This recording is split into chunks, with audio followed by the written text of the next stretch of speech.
ঢুকুরে ঢুকুরে কাঁদছেন নূরজাহান বেগম। সেই কান্না ভিজিয়ে দেয় জরাজীর্ণ ঘরের মাটি, কিন্তু ভেজাতে পারে না নিজেরই ছেলেদের মন।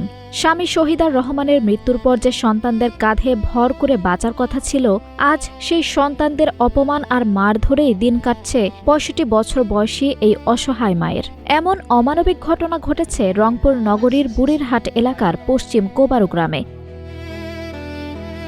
বৃষ্টি নামলেই ঘরে পড়ে পানি, শীত এলেই কাঁপে নূরজাহানের বৃদ্ধ শরীর।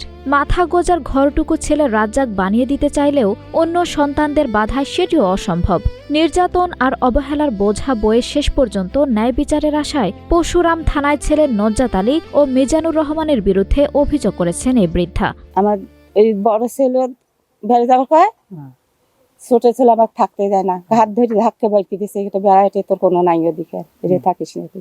আমি কোথায় যাবো? তো এই যে ছেলে সহ্য করে না পায় ওই আর এখানে আমাকে জায়গা করে দেয়। নিজের সন্তান বাবা, আমার নিজের সন্তান, ওই দুই ছেলে বড় ছেলে আমাকে যা তা করে মহিলা বিয়ে মহিলা করে আমি তোমার, তুমি আমার মান এইভাবে বলছে। বাবা আমি কি করবো, কোথায়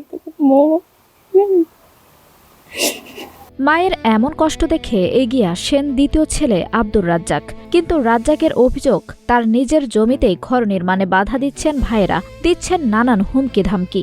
আমি চাচ্ছি যে আমার বাড়ির সামনে যেটা আমার বৈধ জায়গা দলিল মোতাবেক, এটাতে আমার মায়ের জন্য ঘর উঠাবো। আর আমার মা ওখানে থাকতেই আগ্রহী, আর মা আমার অধীনেই থাকে। এতদিন ধরে ভরণ পোষণ আমি চালাচ্ছি, আংশিক বোনেরা করতেছে, তা আমার মার ঘর ওখানেই হবে। আর রাস্তার সমাধান যদি করতে হয় যৌথভাবে সবাই মিলে করব। পরিবারের অন্য সদস্যরা জানান দ্রুত সময়ের মধ্যে নির্মাণ হোক নূরজাহান বেগমের ঘর। যেহেতু ওই ঘরটা অনেক আগের পুরনো স্বামীর ঘর, ওখানে থাকার মতো কোনো পরিস্থিতি নেই, অবস্থা নাই। আমাদের ভাইদের কাছে একটাই দাবি, যেন আমার মা সুস্থভাবে থাকতে পারে। কিন্তু আমি চাই আমার খালার একটা বাসস্থান হোক, আমি এটাই চাই। এখানে মাকে সে তার যাবতীয় অপকর্মের হাতিয়ার হিসেবে ইউজ করতেছে, এটা আমার জন্য খুব কষ্টকর যে একটা মাকে সে এইভাবে ব্যবহার করতে পারে। মায়ের প্রতি অত আদর যত্ন থাকে, অত সোয়াগ থাকে, তার রুম তো দুইটা ফাঁকা ফাঁকা পড়েছে, তার রুমই তো রাখতে পারে, তাহলে তো এই যে রোদ বৃষ্টি কষ্ট থেকে সে বেঁচে যায়। এই কাজটা তো সে কখনো করে না। মার ঘরে তুলতে আমার কোনো বাধা নাই, ঠিক আছে। আমাকে যে রাস্তাটা দেওয়া হয়েছে ওদিকে আমার জমি যাওয়ার জন্য, এখন আমাকে 6 ফিট রাস্তা রাখছে 4 ফিট, 4 ফিট দখল করে আমার মেজো ভাই বাড়ি করছে। আমি তো মায়ের ঘর করা আমার আপত্তি নাই, তো রাস্তাটা একটা সলিউশন দেয় আমাকে, আমিও বাড়ি করি।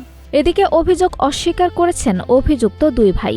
তাদের দাবি, জমি জিরাতের সমস্যা সমাধান করে নির্মাণ হোক মায়ের ঘর। কিন্তু জমির কাগজপত্র যাচাই বাছাই করে দেখা যায় ইতোমধ্যে ভাগ বাটোয়ারার প্রক্রিয়া সম্পন্ন হয়েছে, যেখানে ওই জমির মালিক আব্দুর রাজ্জাক।